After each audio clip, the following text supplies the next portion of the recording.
They're ready. When you're ready, let me know. Ready? Okay. Thank you very much. This morning, the opportunity to visit the Directorate of Criminal Investigations to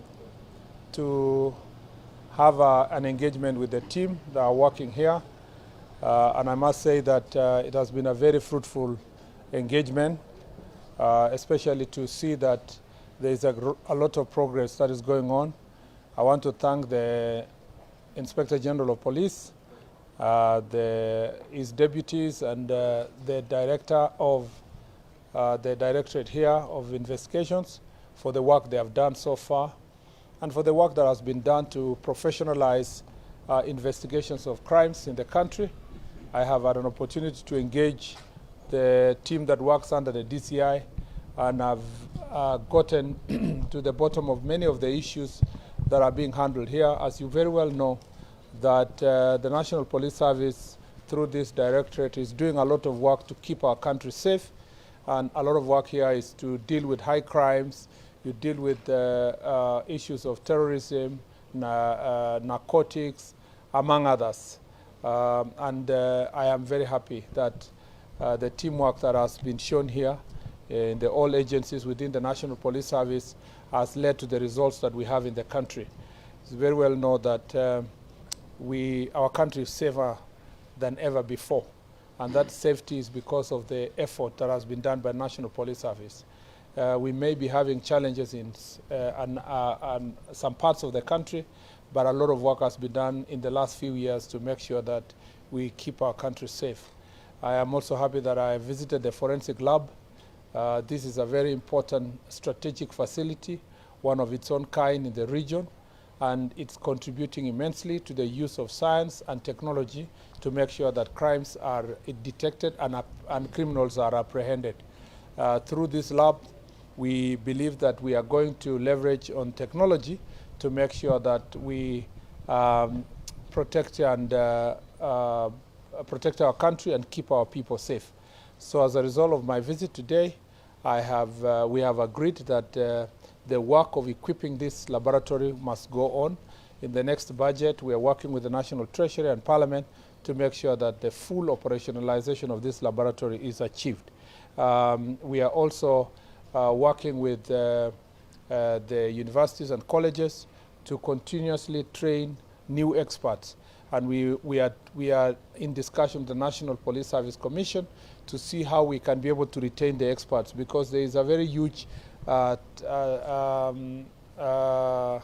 flight of experts, because they feel like when they reach a certain level, they feel like we are not really compensating them as we should. We are going to come up with a mechanism for training, but also to ensure that retention of those experts is going to be achieved. We want our area of emphasis is actually training. For so many years, we haven't really put enough budget in terms of training more experts and retraining those who are at work. We want to, again, working with the National Assembly and together with the National Treasury, training is going to be enhanced, and to make sure that we revitalize the training facilities and the training academy for this Directorate of Criminal Investigations, so that we get our experts and our officers always being ahead of the criminals, and to make sure that we keep our country safe. So I'm very happy to be here. This was a normal familiarization tour within the department itself, and also engaging the human resources. What's important in any institution is to understand the people that work and drive the agenda of the institution. And I have had a very good engagement with the various officers who are manning different directorates and different departments and different units. And I want to say that to thank them for their very, very warm reception, and want to assure you that our country is very safe. Thank you very much. Asanteni sana. Kwa Kiswahili tu tunaomba kujua siku ya Jumamosi. Naitwa Eric Owenga kutoka Citizen Radio. Kwa Kiswahili naomba labda uzungumzie swala la Todanyang. Okay. Tunaona siku ya Jumamosi kwamba hadi sasa hatujui watu wangapi waliathirika, na labda kwa sasa serikali inafanya nini ili tujue ni wangapi. Okay, pengine tuchukue maswali tatu hivi. moja ni ya Todonyang. Na waziri, jina langu ni Moyale kutoka TV47. Pia unaweza tupa update kuhusiana na swala la Haiti. Yeah, swala la Haiti. Okay.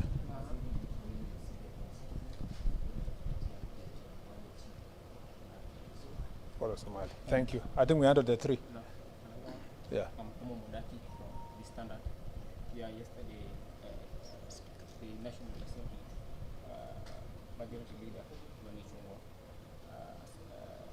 about the issue of dumping, yeah, of dumping waste in the city. Yes. Okay. So let's deal with the four.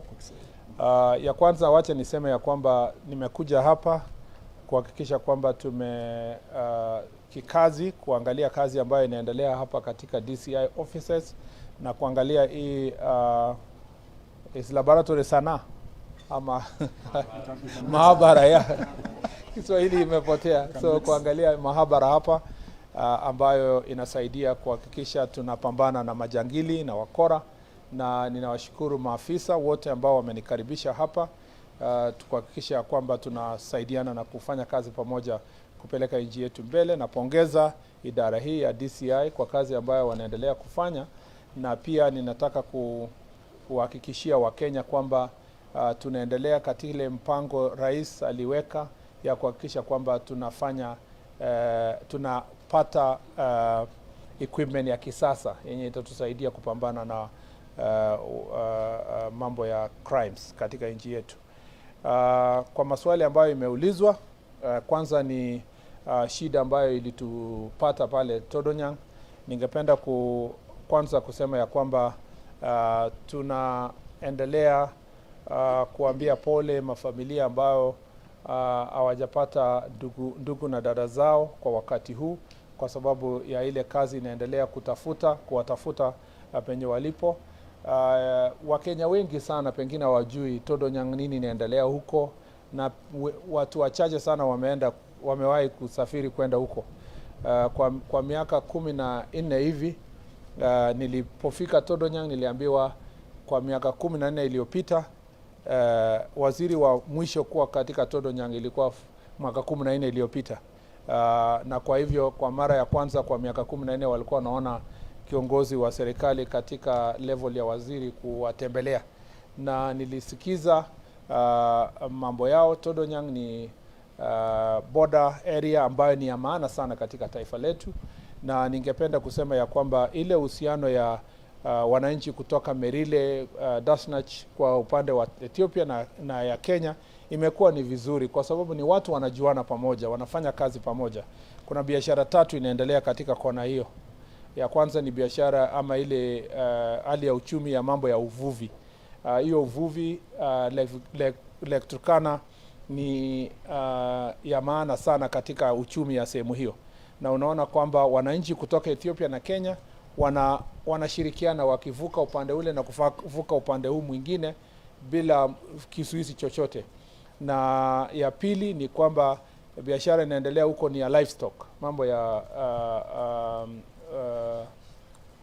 ufukaji, na hawa pia wanafanya pamoja wakivuka upande wa Ethiopia na kuja Kenya bila shida kubwa sana. Ya tatu ni mambo ya biashara. Wanafanya biashara, duka zenye ziko Ethiopia na duka zenye ziko Kenya zinawasiliana katika biashara katika sehemu hiyo. Na hii Jumamosi iliyopita kwa bahati mbaya kuna mkora moja alienda kuleta shida katika sehemu ya upande ule wa Ethiopia kutoka Kenya, na tuna habari ambazo nazo ni kwamba akawaua watu 3 kutoka sehemu ya Ethiopia. Na kwa ile retaliatory attacks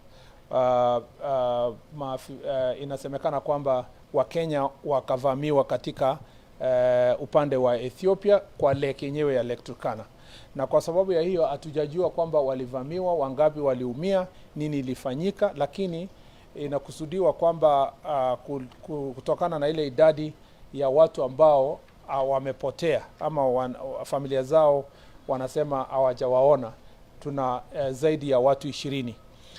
Jana Jumatatu nilienda Todonyang, tukakuwa na mkutano na tukaweka mpango kabambe ya kuhakikisha kwamba tunawasiliana na Ethiopia.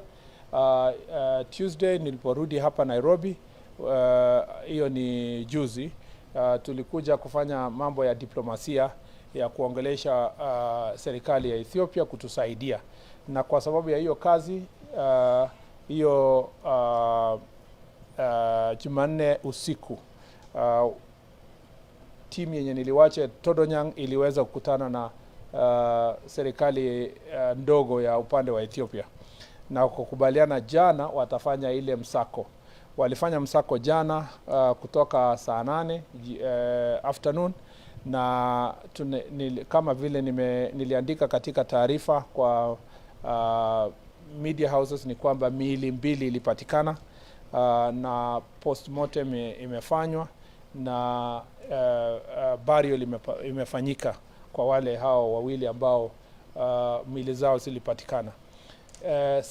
Ile kusaka inaendelea leo kutafuta, na tutapata habari, na anytime I get the news I want to say that I will report to the country.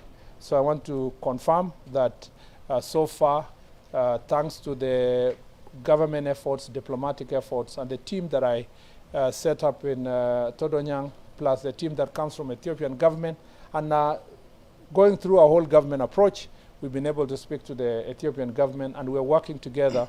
Our local administration, the team set up in Todonyang, together with the local administration on the other side of Ethiopia, are working together, and I appreciate both of them for working together to search and rescue those who may be alive, and if unfortunately those who have passed away, to find their bodies. Unfortunately, yesterday in this search, we found that already 2 bodies were found, and the postmortem was done, and samples taken, and the families were, the bodies were buried, and more search is going on today, and we'll be updating the country as it goes on. This is a very regrettable situation. It's a very sad occurrence. Unfortunately, it happened outside our territory, so we had very little control as Kenyan authorities ourselves because of what happened. It happened on the part of Ethiopia. And so we needed a lot of negotiations to have access on that side, and I'm glad that the Ethiopian government assisted us to work on access. I just want to say also that this scenario where the citizens of Ethiopia and Kenya keep crossing the border for economic activities, as I've already said, that there are 3 very important economic activities, which is pastoralism and livestock keeping, and the question of trading across the border, and also fishing across the border within the Lake Turkana has been going on for many years. And unless there is a trigger, like in this case, there was a trigger on a criminal who went from our side to Ethiopian side and caused this situation, there would be no retaliatory attacks of this magnitude. And I want to say that, as I've said, and I repeat, more than 20 Kenyans have not been accounted for. We will give you the number when we really settle on a number that is collected from the public. Remember that these are not people who just live in Todonyang. These are Kenyans especially from the Turkana County, from very far. So in terms of accounting for them, maybe even their families do not know whether they are lost or not. So that's why it's taking time to get also reports and to confirm the numbers from the members of public, because this is not just about people who are living within Todonyang area. These are Kenyans who have gone there for economic activities that they want to engage in. It's a very beautiful place. It's a very rich area. Unfortunately, because of these criminal acts, it becomes dangerous for our citizens. And I want to thank the National Administration staff who are there and the National Police Service for the work they have already done. That is all I can say about Todonyang at the moment, and we will keep giving you the information related to the same. On the question of our chiefs who are abducted, again, negotiations are ongoing. The good news is that the contact is there. There are interlocutors that are working on it, and we believe that eventually the situation will be sorted. I do not wish to say more than that because of the security situation, and it's important to keep it as it is, because what is primary for the Republic of Kenya is the safety of our chiefs across that border. The other question that I was asked is is the question of Haiti. Again, the team that has our police officers that have gone to Haiti are now up to 700 and is it 44? Yeah, 744. And so far they are doing a fantastic job to restore law and order. They are not alone. Although the Kenyan contingent is the largest, they are not working alone. We have troops from Ecuador, we have Jamaica, we have Dominican Republic, and we have all these teams are working together under one command, and they are doing a very good job to restore law and order. Unfortunately, as you very well know, an incident occurred, and we lost one of our officers. The family was informed, the protocols were followed, and we are in the process of making sure that we will do everything possible to support the family during this difficult time. And I want to assure the people of Kenya that despite that setback, you know, the country and our officers are doing a fantastic job. And since we are here with the media houses, I wanted to say this, that let's also be sensitive when reporting these issues. And let's also be sensitive when you are discussing your country on security issues. Because I saw some people saying, trying to sensationalize. I know there are some naysayers, people with negative energy, who believed that there would be a massacre. Our officers would be massacred when they go to Haiti. And they had prepared even their headlines ready to see Kenyans being and being killed and, you know, massacred, and people being returned here in bodies and so forth. Now that they were extremely disappointed that that did not happen. One incident like the case that happened recently is now being sensationalized because there was already a script in place that wanted to do so. I want to tell those very few naysayers that you must always, and I keep insisting, you must separate your political competition, your hatred for those who are in governance at the moment, and your country. Your country is bigger than the local small-time politics. We must, all of us, give support to our police officers who have gone to Haiti. They are going there for a great mission, to a great calling. And even once they are there, they are also not there for their own. They are there for us and for the world. And when they come back, the experience they will have got in handling that situation, the training also they will have got, the upscaling of their expertise, will benefit the people of Kenya in the long run. So it's something that we must be very proud as a country that we've been able to respond to that calling. The last one was, yes. On the incident of dumping of waste at KPLC offices, first of all, that is primitive. That is unacceptable. There is a consensus in the country that that was the most primitive thing anyone can ever do. And we actually condemn that behavior in the highest terms possible. I don't know even the words I can be able to use. I mean, the county government of Nairobi has the responsibility of keeping everybody in Nairobi safe. They have also a very important responsibility of public health, of making sure that we are living in a country that is safe from diseases. You know, you come and dump waste so that people can get diseases like cholera and so forth.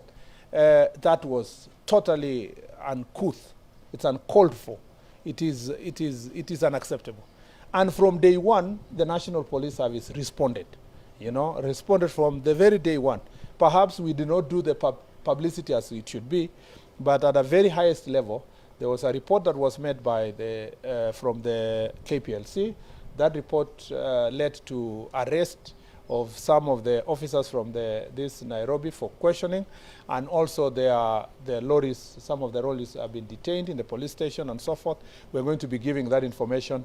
Perhaps that information was not in Parliament by the time there was a debate yesterday, and we have agreed that as a ministry, working with the National Police Service, we'll put together the information, the process that is going on, and submit it to Parliament for noting and for further action, even as we continue investigating those who performed that act. That is not how governments work. A government cannot behave like a criminal gang and expect the citizens to obey the law.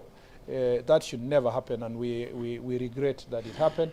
and we are going to take action to whatever level necessary to ensure that the persons who planned, who executed, who are actually charged in a court of law. Asanteni sana. That's too much. That's too many people. Thank you.